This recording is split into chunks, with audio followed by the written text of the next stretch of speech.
Hi there.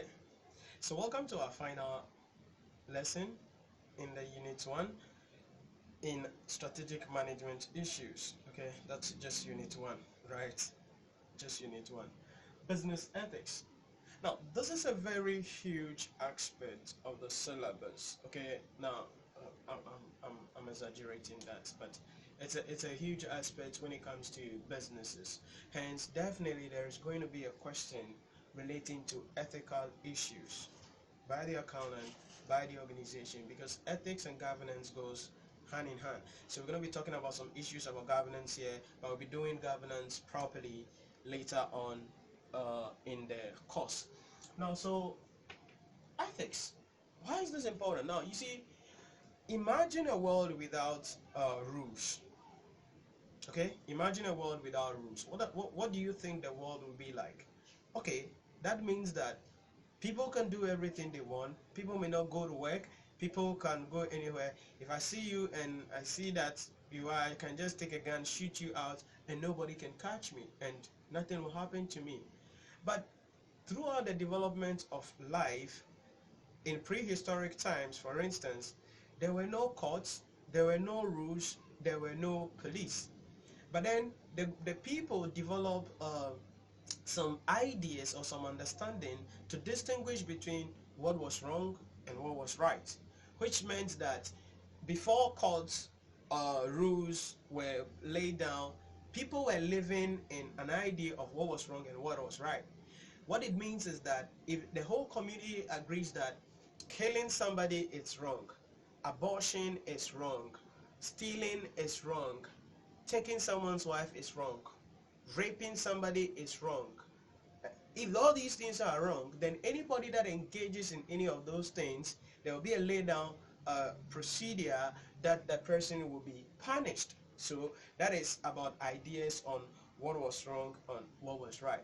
But through all the years, rules have developed, and there are now rules that governs the behavior of human beings and the behavior of businesses. And it's very critical for us, if we are defining the issue about ethics, to talk about how it fuses into the rules that governs businesses behavior as well as human being behavior. Because when we are talking about ethics here, we are not just talking about the organization being ethical, because ethics simply means having a good behavior, meaning that doing what is acceptably right. All right, so you know what is wrong, you know what is right. So if a company, for instance, now recently there has been some issues in relation to fuel stations, some selected fuel stations that were not having or were cheating their customers, and so what kind of thing is that, to some extent, we can say that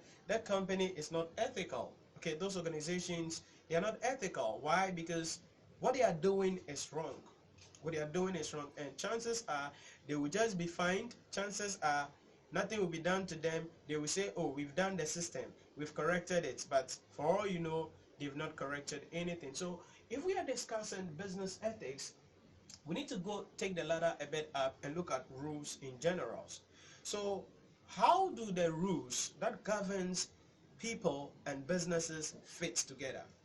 To answer that question, there are three sources of rules generally in the world across the globe. There are three sources of rules. The first source of rule traditionally is the law. The law. Now, this is the highest source of rule from which all other rules must originate or conform. In other words, any rule that is not in conformity with the law, that is the constitution of the land, cannot be enforced on any human being or business. So that is the first source of the rules, that is the laws of the country, the 1992 constitution, various acts that have been enacted by parliaments. All of these things forms the basis for the rules. Then the second source of rules is non-legal rules and regulations. Non-legal rules and regulations. Now, so the law is legal. Then we come to the second one, non-legal rules and regulations. These are rules issued by some specific bodies to regulate the behavior of its members. These are rules issued by some specific bodies to regulate the behavior of its members. These may not necessarily be conforming to the laws of a certain jurisdiction due to how complex and global some of them are. So with the non-legal and regulations, this one's, it's not about a certain jurisdiction, a certain country, a certain state that if you don't do this, we will jail you or that. No, that is why it's called non-legal and it's just a regulation. An example of that is the IFRSs, the IASs, the ISAs, the Ghana Stock Exchange regulations, among others. So with those ones, they are non-legal. All right, they are non-legal. In other words, they are different in every jurisdiction that you go, and it doesn't necessarily result into somebody being in prison or somebody being doing something wrong. I think recently the Ghana Exchange board, I think so, charged or fined by the Barclays Bank for an information that they put on their concerning their stocks or something on the stock exchange. So they have to fine them for that. It is part of the what? The non-legal regulations to guide how companies perceive or put information on the capital markets. And then the third thing is ethics. Ethics. Now, ethical behavior is seen as the highest level of behavior that society expects. So what is the highest level of behavior that society expects? So society expects that you are not supposed to steal, you're not supposed to, it's what the society expects every reasonable individual and responsible corporate body to undertake. These are the three sources of rules, and they fit together to form the rules that governs how people behave and governs how companies do their things. Now, aside looking at rules, there are also, remember I mentioned that governance is key when it comes to talking about behavior of companies. So to be able to portray how companies will behave, there are a couple of what we call corporate governance concepts. There are certain concepts that are there which will guide or which will portray the company or which will direct the company on how it should behave.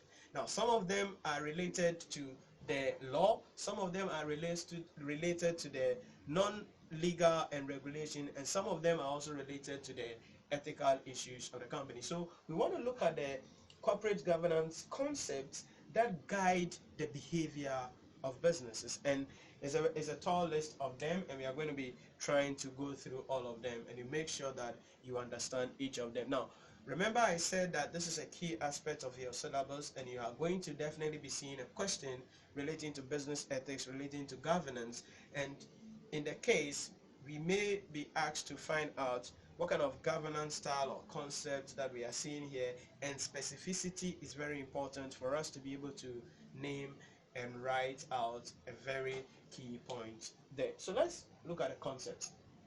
The first one is fairness. Fairness. It is stated that life is not fair, and sometimes when people go on demonstration, you hear them saying it's not fair, it's not fair, it's not fair. So what is fairness?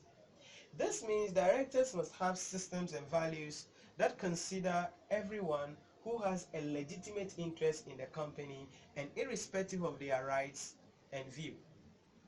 Right. So if an organization must be fair or should be fair, what it means is that it must consider the value, or it must consider everybody who is interested, who has a legitimate interest in the company. So employees should not be, shareholders should not be prioritized over employees of the company, right? They have to all be treated fair based on their legitimacy and the level of interest they have within the organization. Preference shareholders should not be treated above, ordinary shareholders should not be treated above preference shareholders. Once they have some legitimate interest, we must treat all of them fair. But the truth is that life is not fair. But what we are saying here is that organizations must develop a system where nobody feel cheated, nobody feel discarded, nobody feel underrated or not respected, but everybody feel that they are part of the whole. That is what we mean by fairness.